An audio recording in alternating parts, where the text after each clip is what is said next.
I'm delighted you've joined us. You're the executive chef of Glasgow College and Scotland's national chef.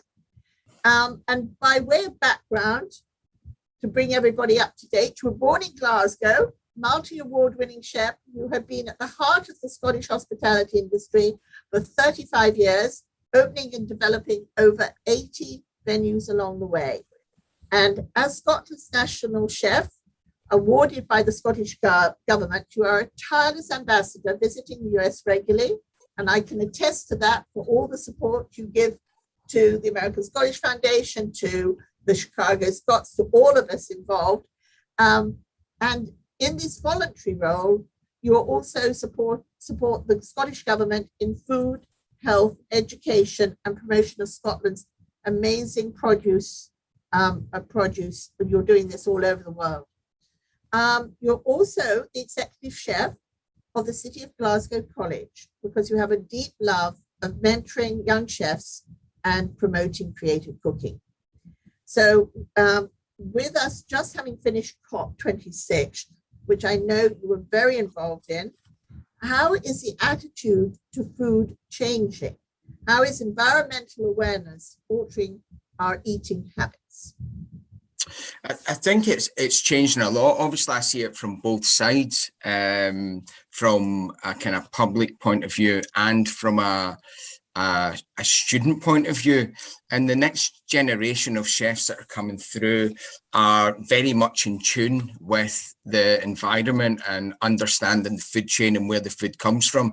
So that they're challenging us with different types of questions.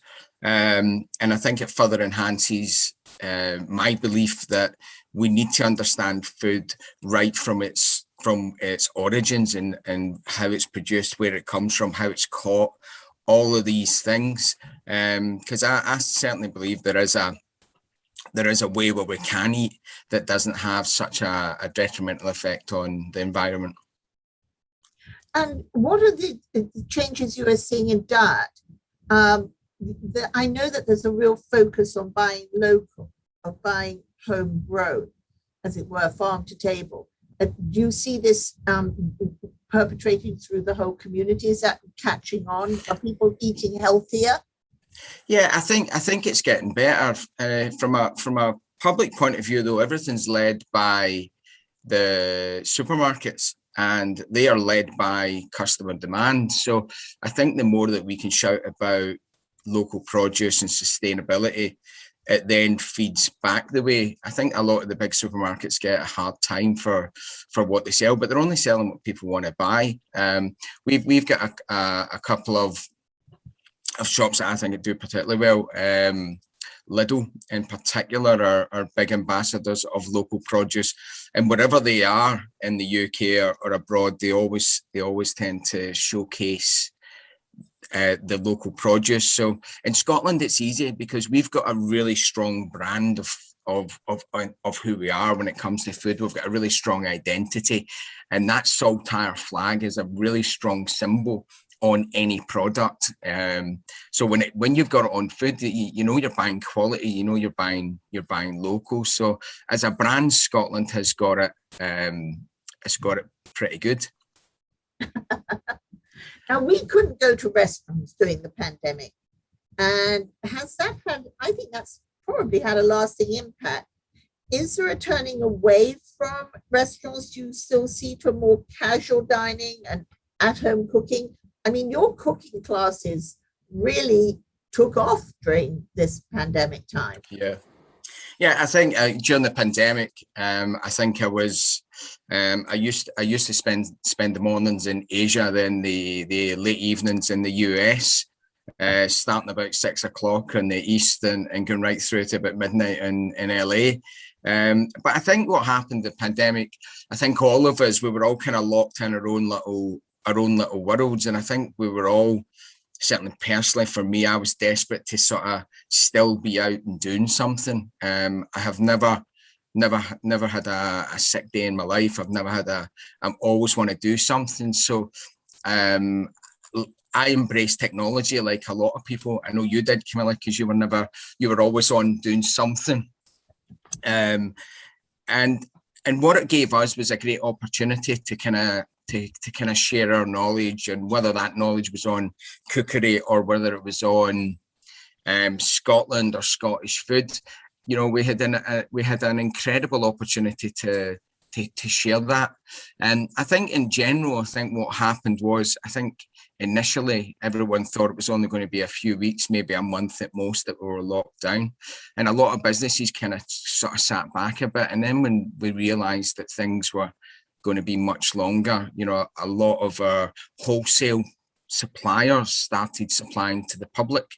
So they changed their whole business dynamic. So the public had a need for quality food. They had a need to try and recreate that restaurant experience at home.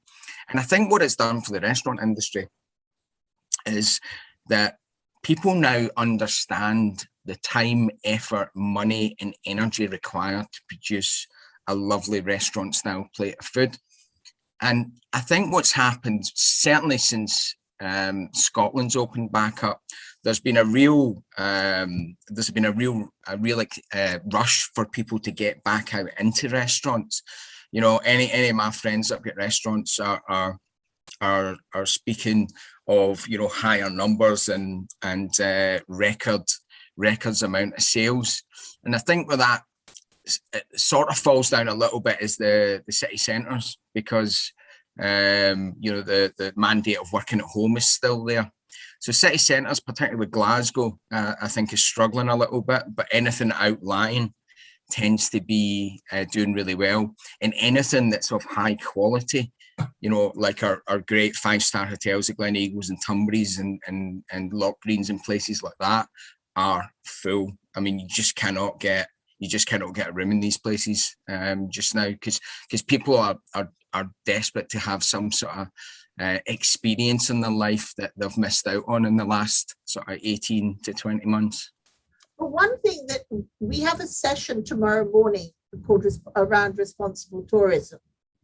And one of the points that is raised by all the different people we spoke to is how the restaurants and places you eat at are trying to source local and be more farm to table, and have really changed their way because of the eco messaging going on right now. Yeah, I think there's been a seismic change in that. I mean, I've always looked. I've been, as you said in my introduction, I've been in the hospitality industry for 35 years, and I always speak about seismic change, so every 5 years, but it has changed dramatically. And people, regardless of the restaurant that you run, regardless of the theme that you run, you could be running an American grill in Glasgow and it still has to have the provenance of local food. So the style of what people are doing has remained the same, but where they get the food has changed dramatically. You know, the customer is demanding to know where the food's coming from. And even right down to, I mean, I've got a seafood restaurant in Edinburgh. We've put the name of the woman who catches our lobsters on the menu.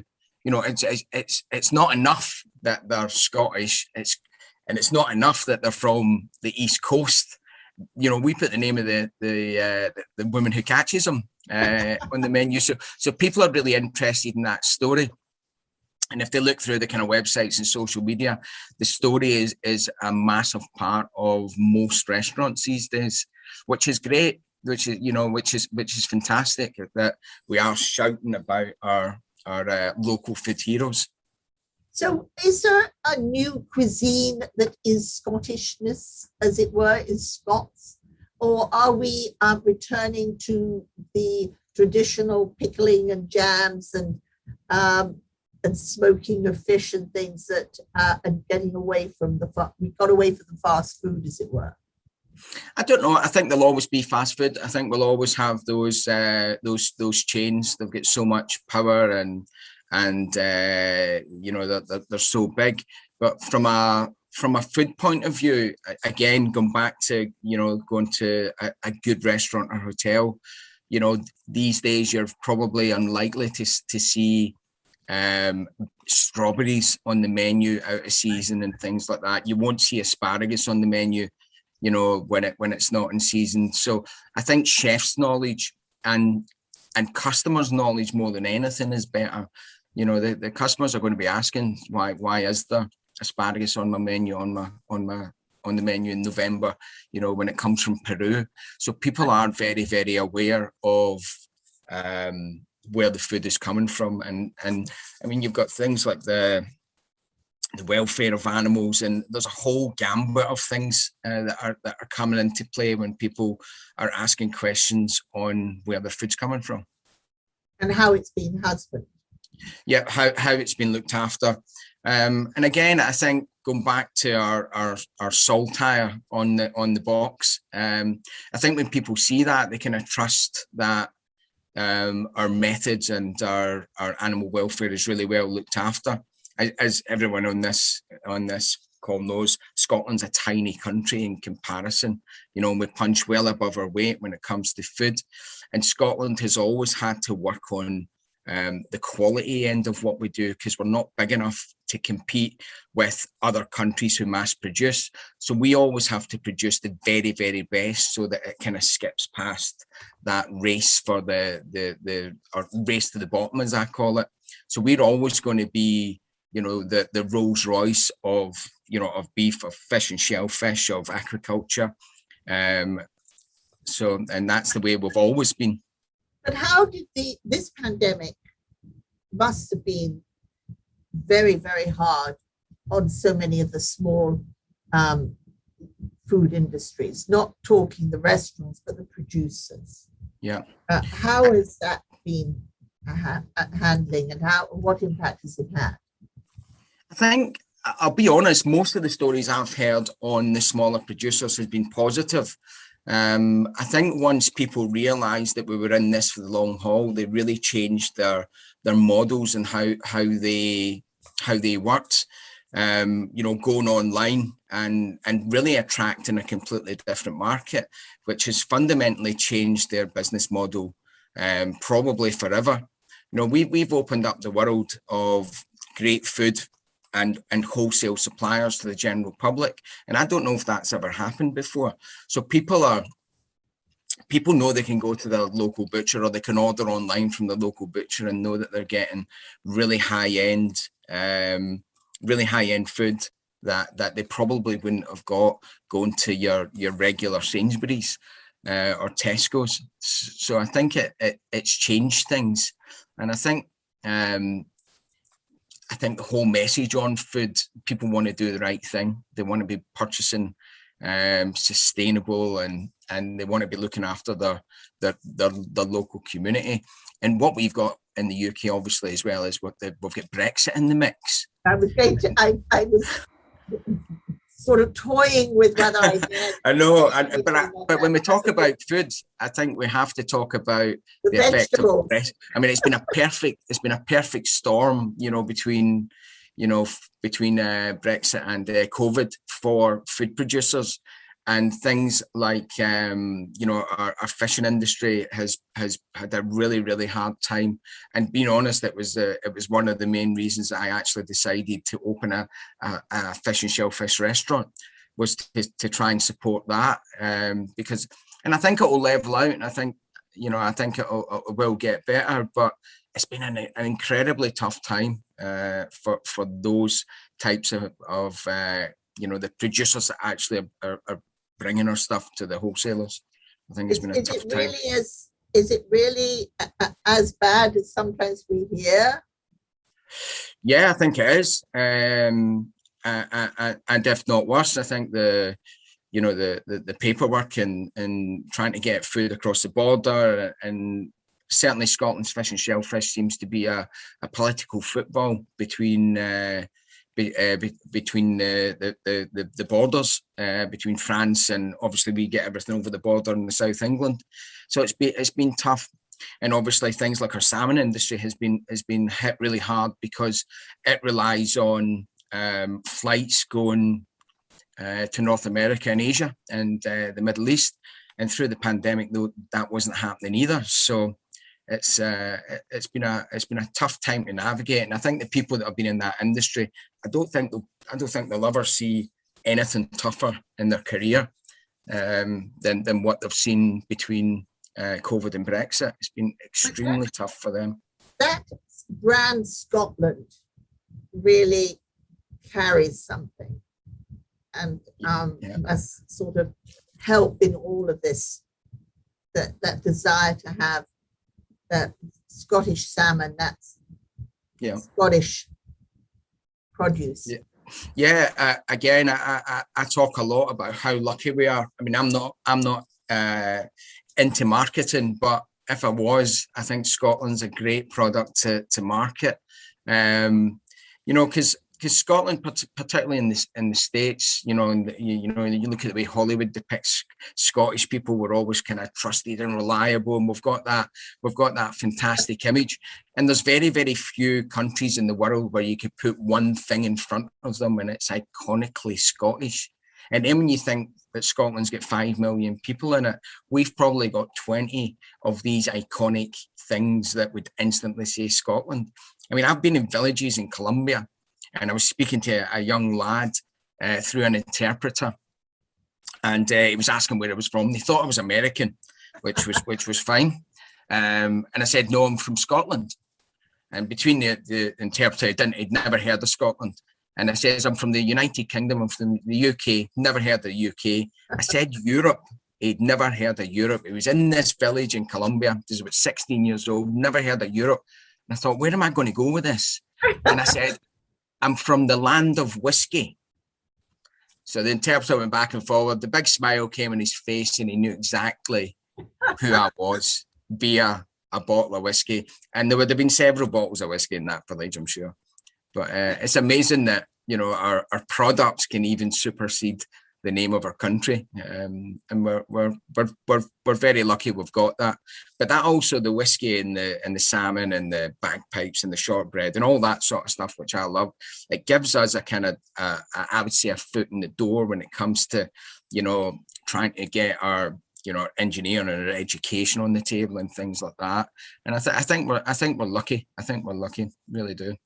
Because even with new cuisine, new anything, the tartan being there, the sauter being there, gives it that stamp of identity that the people trust it, understand it, and see it, don't they? Yeah, I think it's all a big package, and I know we're desperate to promote the modern Scotland, but I don't think we should ever forget who we are, and that is who we are, and particularly as a brand, it's a fantastic brand to have. It's a fantastic, people have a preconception of who Scottish people are through those sorts of things and how we're shown in the media and and things like that. And we should never ever forget our past. We should always be pushing, our great achievements of our ancestors should be helping us in the future. If you even look at the things that Scottish people have invented, it's just quite incredible, and we punch well above our weight in a lot of areas.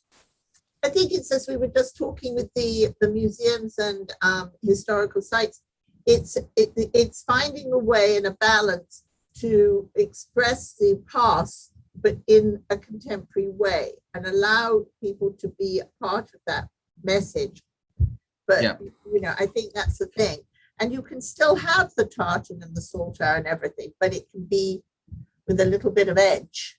Yeah, I mean, it is only part of the story, but it's an important part of the story. It's a part of the story a lot of people, particularly in the US market, it's that part of the story that they understand. And again, it's, as you mentioned, Camilla, I'm in the States a lot. And I speak to a lot of people who are very passionate about Scotland, and then on a parting note, they'll say, I've never been, and it's $600 to go to Scotland. $600 a flight. That's all it is. Don't get me wrong, there's probably a few forms you have to fill in these days. Right now. If anybody needs a hand with that, I've done the Atlantic journey twice the last couple of weeks. So I'm an expert in filling in passenger locator forms and finding COVID tests, but no, it's just getting across, and I think you're going to get that magical you're going to get that magical Scotland wherever you go, and it might be a wee bit more modern than you expected, and it might be a wee bit older than you expect as well, depending on where you go. And a bit But I urge you to. I think, you know, if you're walking down that Royal Mile, you're getting that grand image of Scotland, and you will see people in bagpipes and kilts. But then if you walk down Buchanan Street in Glasgow, it's going to feel more like Fifth Avenue or the Magnificent Mile. So it's got a bit of everything. And the good thing is with Scotland, you can see it all. You know, you can go there. You could see a lot of the historic sites going just 5 days. Well, Visit Scotland have got a wonderful new area on their website all about the places to enjoy that great bit of fish. That was really, it's great because it's not always about finding the main restaurant. It can be a small little lobster shack or wherever. Yeah. I mean, some of my favorite places are not the white tablecloth places. In fact, most of my favorite places are not that. You know, there's those little seafood shacks that are on the at the pier in Oban before you get the ferry over to Mull, and for me, that's Scotland. You know, you're sitting outside in the freezing cold, and you've got half a lobster and a big bowl of mussels and langoustines. I mean, it just doesn't get any better. And then hopefully you're boarding a ferry, and you know, in an hour or so's time, you're going over to, you know, one of the most amazing places ever, Mull. You know, it's got a lot to offer, and I think food, and obviously what I do for them, food and education is something that we're really proud of in Scotland. And some of your students are now mature students too. Yes, I mean, probably some of my students are now grandparents. Have been teaching that long, Camilla. Some of them might even be retired. Yeah. No, but it's not only young people that are taking the courses at Glasgow. No, not at all. Not at all. I mean, we've got students from 15 to 70, Yes. and that's the thing with food. People are really passionate about food, and we often get students who are kind of in their late 20s or early 30s, and they're coming back. And these boys and girls are professional. They've came from a career, you know, maybe in law or they've been pharmacists or accountants and things like that. And I'm always intrigued in why they're giving up a very good career to then come in and start a new career in which has got a reputation of being quite a tough place to work. And I've often found over the years that these people have went through something in their lives that's been quite traumatic, whether that's a divorce or a parent has passed away, and they've decided that they want to do what they want to do. And quite often than not, they've been quite academic at school. They've been encouraged into university by their parents. And the reality is they wanted to follow a journey in food. And they do come back, and they do very well. I had one guy in particular, as soon as he graduated, he moved to Raffles in Singapore, and had an amazing career out in Asia. So it's never ever too late to become to work in food. And so you've got several books. Well, you've got the first book that I know, and you've got another one on the way, inspired by all that's gone on during lockdown, and a healthier eating habit. Well, I'm writing a book on Scottish food, because through lockdown, again, you're always trying to keep busy, and I started writing a book without having a deal as yet. And my thoughts were, you know, I'd bought a stack of Scottish cookbooks, and most of them were kind of paperbacks and very informative and taken from recipe books from like the 1600s all the way through to kind of 1960. And what I wanted to do, I wanted to write a Scottish cookbook that was usable today. So all the recipes are written in a language that people will understand, using equipment that they've got, and using food that's accessible.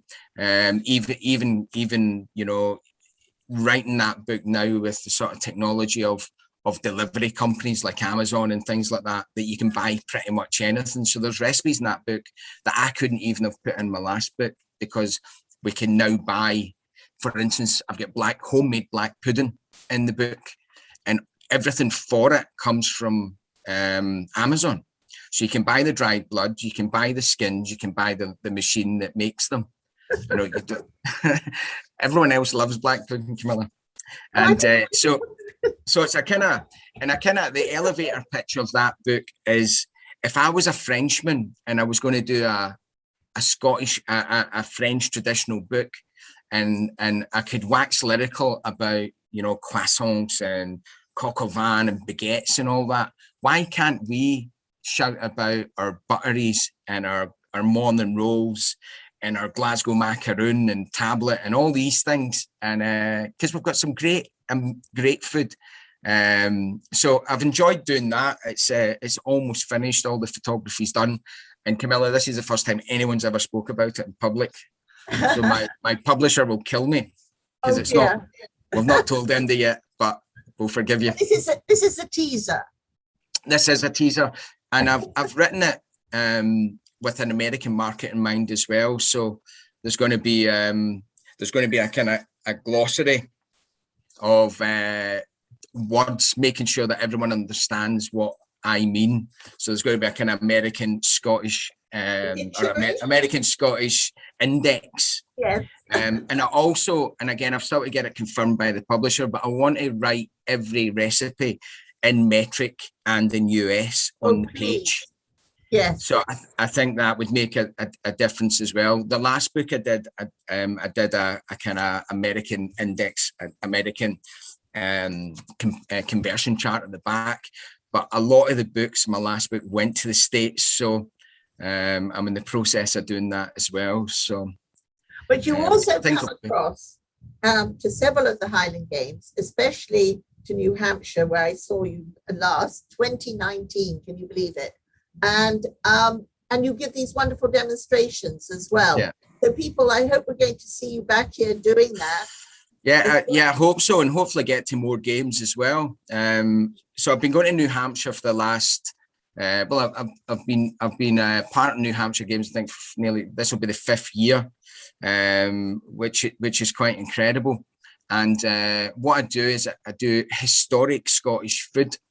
So I do the story of the food and where it's come from. So I do things. I explain the Burn Supper through food. I explain, you know, I kind of do some dishes that maybe that William Wallace would have recognised in terms of ingredients and things like that.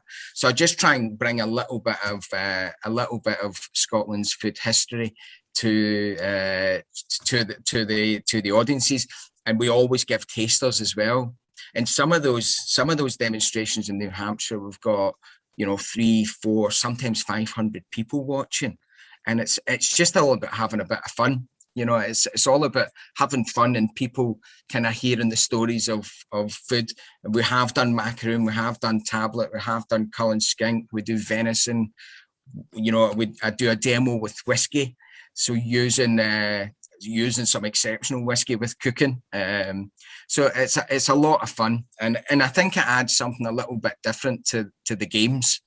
So it does. It just kind of lets people get a little hour of. I mean, it's almost like a kind of Q&A as well. So it's very, very interactive, and I love it. It's great fun. Well, I'm so glad that you've been with us today to inspire us. And we're looking forward to having you back over here again. I was fortunate enough to see you when you popped into New York. Yeah, no, and then it's great. In on Gus, who also yeah. messaged me to say thank you, and he's so glad you were with us today. So on behalf of all of us at Snack, thank you. And you're going to be joining us in a few minutes to talk about education, which is going to be great. Thank you. And now we're going to take a break and start again at 12:45. And so we see you all shortly. Thank you. Thanks. Bye-bye.